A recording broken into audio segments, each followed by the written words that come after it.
ndabaramukije ndabipfuriza ikaze mu makuru ategekanye ikirere cyo kuri uwa mbere igenekerezo rya 9 ntwarante mu mwaka wa 2026. Mu gatondo hitezwe ikirere ciganjemwo ibicu imakamba ibururi no mu Rumonge mu ntara ya Burunga.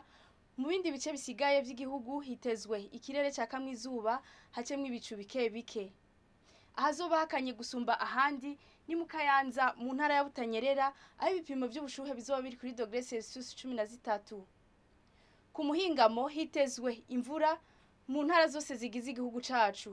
Ahazoranga ubushuhe gusumba ahandi ni mu Cibitoke mu ntara ya Bujumbura aho ibipimo vy'ubushuhe bizoba biri kuri °C 30. Ejo mu gatondo izuba rizoseruka igihe cy'isaha 12:08 rirenge ku mugoroba igihe cy'isaha 12:17.